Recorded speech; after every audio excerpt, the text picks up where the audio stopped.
This picture is on dating, the etiquette of dating. We are going to follow some of these students as they go on a date and see if their manners have anything to do with their fun. Everyone thinks that his own manners are all right, even if they aren't perfect, and that being correct only helps to spoil fun. Let us compare what these students do and don't do with what we think is right.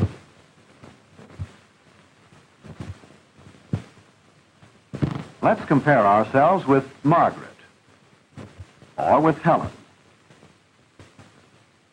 or with two fellows who are particularly interested in them. The junior prom, a semi-formal, is the best dance of the year and is announced early. Jerry is the shorter of the two. He believes that he who hesitates must, and the time to ask for a date is now. Margaret, for her part, believes that a girl shouldn't make it difficult for a fellow to ask for a date. Fear of not being asked, or fear of being refused, can ruin our social lives if we let them. How do you act? Natural, at ease, graciously? Or are you shy? Like Frank, do you blurt out invitations? Actually, Helen is glad to receive the invitation, and Frank is surprised. Getting dates is not hard if one will act with a bit of courage and show himself to be sincere.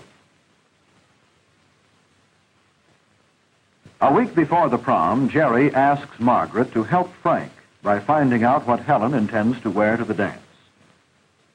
But Frank isn't thinking far enough ahead to realize that he will soon be selecting a corsage for Helen, and that the corsage should harmony the color of the dress to be worn. He should also find out the type of corsage she prefers. So Jerry steers Margaret into a discussion of corsages. She recalls the ones she likes best: gardenias, spring flowers, an orchid once, camellias. She and Jerry have been dating for a long while. She appreciates the good taste he has shown in choosing flowers that suited her dress and complexion. The wearing of flowers on the wrist, the shoulder, or in the hair is a matter of preference.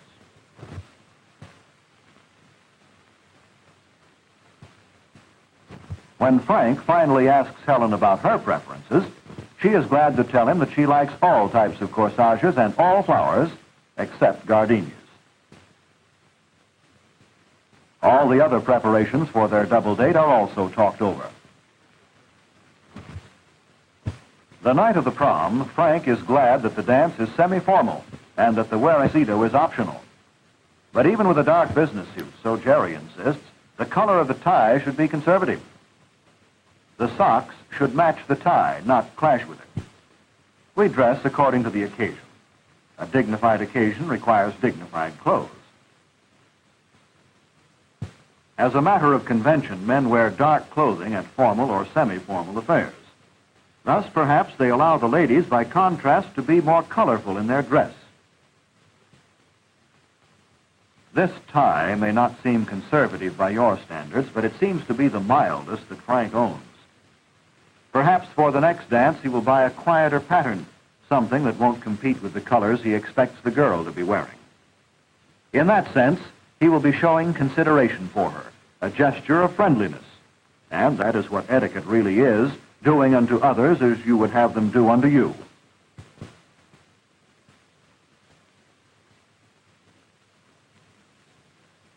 Correctness in dress, like other matters of etiquette, is something which has to be learned. One needs to check on himself and inquire from those who know what is correct. Of course, women usually receive more training than men in the etiquette of dress because of its importance to their appearing always to best advantage.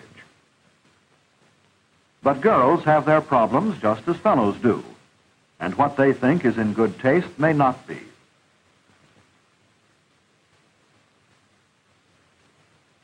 Naturally, everyone thinks that what he or she likes should be considered correct. But most girls are inclined to overdress. Even the word of parents is not always accepted. Mother is called old-fashioned.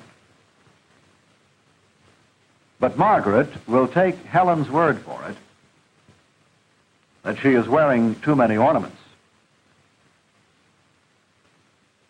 Simplicity is always the safest policy in ornamentation. Correctness of dress for an occasion includes not only the choice of gown and slippers, but the hairdo and the accessories, the jewelry, and, yes, the face makeup. The rules are simple, logical, and easy to remember, and they are very important. Frank doesn't look happy, and he isn't. But how much of his fearfulness is actually a lack of confidence in his manners? Whether he admits it to himself or not, his unsureness is painful and is already interfering with his enjoyment of the date. His wanting to blow the horn for Helen instead of going into the house to meet her parents and to escort her out is really not shyness, but a sign that his manners are weak.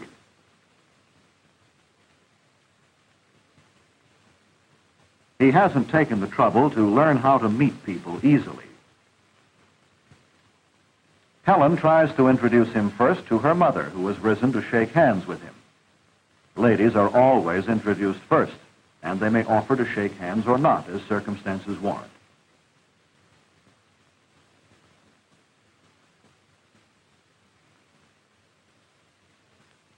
Frank forgot that he should present the corsage to Helen at home, so that she may put it on there if she prefers, rather than carrying it to the dance.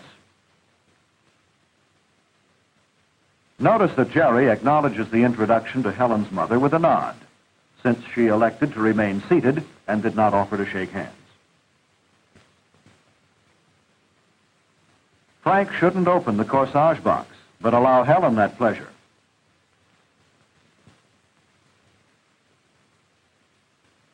Since Helen does not wish to put the flower on now, Frank should take care of it and see that it is not damaged. But give him credit for assisting Helen with her wrap. Helen's parents are glad to have met the boys with whom she is going out. And on the boys' part, meeting the parents is a minimal courtesy as well as a pleasure. Good manners never interfere with fun. They should be habits. And habits of correctness are just as easy to learn as bad habits. Correctness has the real advantage of allowing one always to be at ease. Jerry has been here often and is right at home. However, the ease with which he enters into a conversation is based on his genuine interest in other people and what they are thinking. Meanwhile, Frank is laboring to interest Helen in what is his, not her, chief interest, sports. Margaret is careful not to keep Jerry waiting.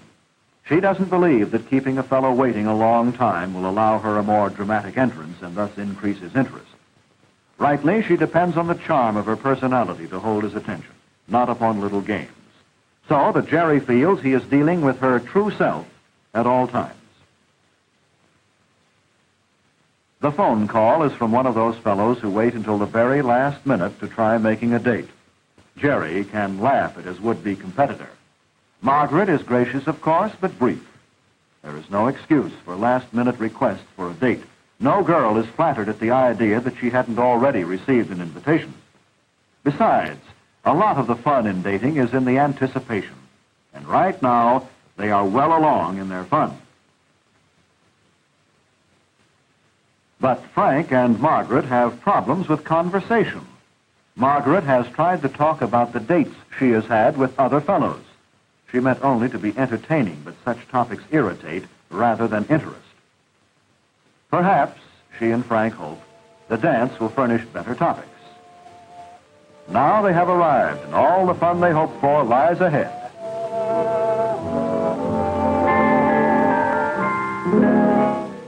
Dances are intended for enjoyment, and the rules of etiquette which apply to dances are, again, customs which have grown out of one person's anticipating the wishes and feelings of others. A gentleman doesn't dash off just because he sees a friend and wants to say hello. He waits as his lady removes her wrap.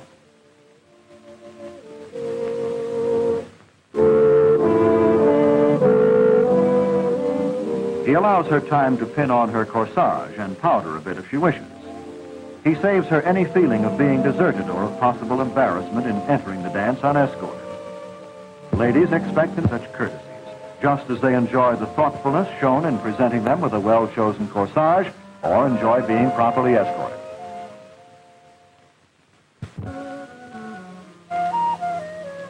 In meeting their hosts and hostesses, Margaret isn't always as aware as she should be of Jerry's attempts to escort her smoothly. And if Frank realized that his awkwardness, in contrast to Jerry, is due to his not being sure about introductions, he would learn the simple rules in a hurry. Introduce a man to a woman, to an older woman, a younger man to an older man. The name of the person to whom deference is shown is always mentioned first. The person who is to be introduced waits until the introduction is made, and then waits for the other to offer his hand. Only a few friendly remarks are made.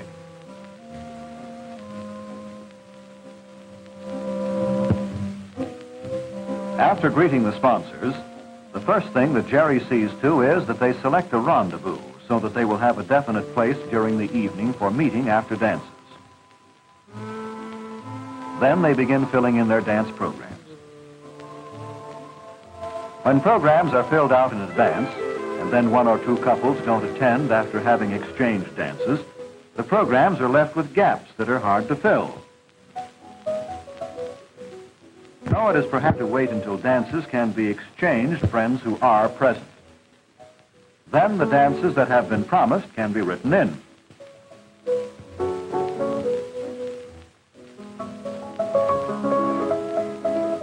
The purpose of the program is not to exclude others, but the opposite, to plan for exchanging as many dances as possible. In that way, everyone dances with his friends and makes new friends. It is not a mark of affection for a couple to try dancing the entire evening by themselves. For after a while, they tire of their exclusiveness, and then each one fears to hurt the other's feelings by wanting to dance with someone else.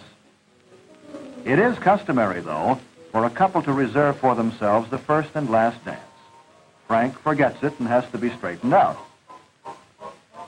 But now that they have gotten to dancing, let's hope that their troubles are over and that the evening will work out the way they have hoped. However, let us watch to see if their enjoyment depends in part at least on their manners.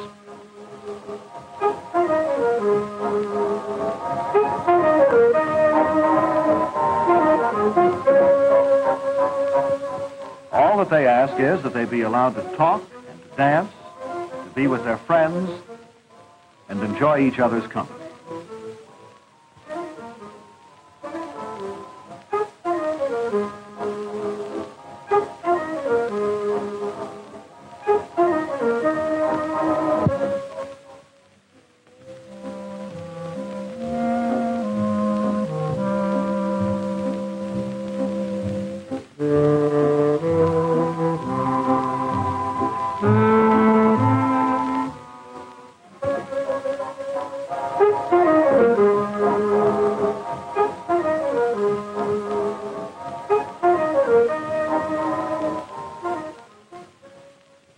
Frank, relax, be natural, talk.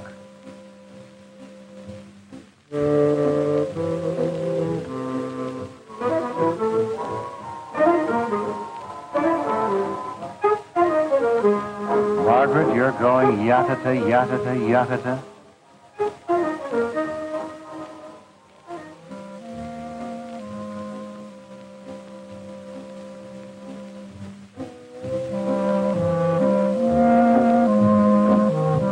No, Frank, hold the cup yourself as you fill it, then present it.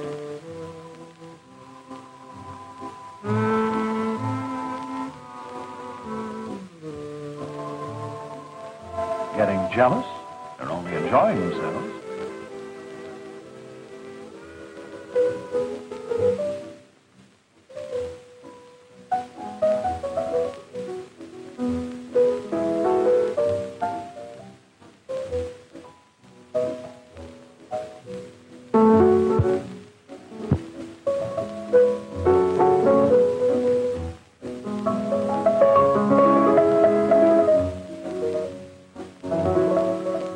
Keep trying, Frank. Be sensible, Margaret.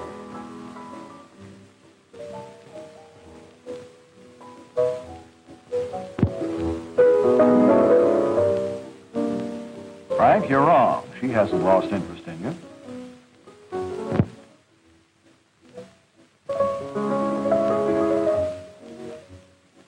It's foolish to be jealous.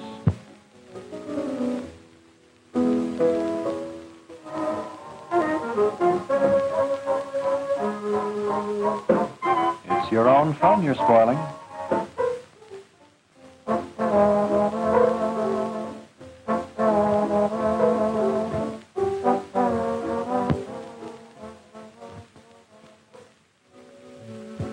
As the dance is drawing to a close, and it is time to say goodnight to the sponsors, everyone seems to have had a good time, except Frank.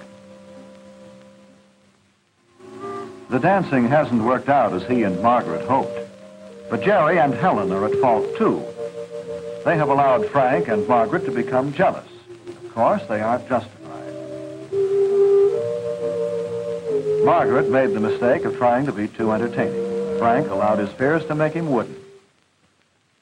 People never like to blame themselves, so they blame others. All that either needs to do is to learn how to be natural and talk of what is interesting to the other person as well as to himself. Meanwhile, a good deal of the fun has gone out of the evening. Even though Margaret pretends that nothing has happened and all is well. Naturally, we all learn through experience, but that is usually the long and the hard way. Being hurt so often, if we realize that our social lives are filled with problems of etiquette, and that these must be studied. We must observe our own behavior, compare it with what is proper, and be certain that our habits are correct. Jerry's example in suggesting to Margaret a dish that she might like is one that Frank might follow.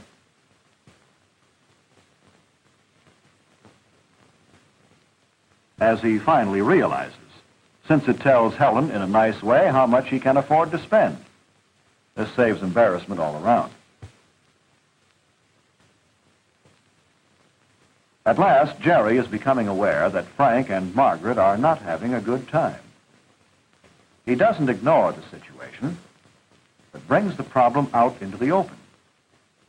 Margaret and Frank are forced to admit their own foolishness. After all, Helen and Jerry had simply been at ease during the dance and enjoyed themselves. They hadn't been any the less interested in their partners.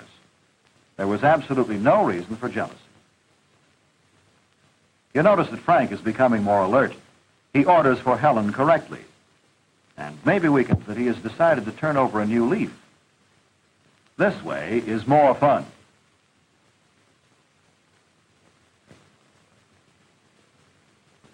The meal has been happy, and now that the mistakes that have been discovered won't be repeated, and those that haven't yet been discovered will come to light as they pay more attention to their manners. But already they have learned some valuable lessons, Frank particularly. He has learned to begin with that he shouldn't let his fears stop him from asking for the date in the first place, and that he should ask right away, not fret about it. He is glad now that he learned a little more about selecting a corsage and about how he should dress.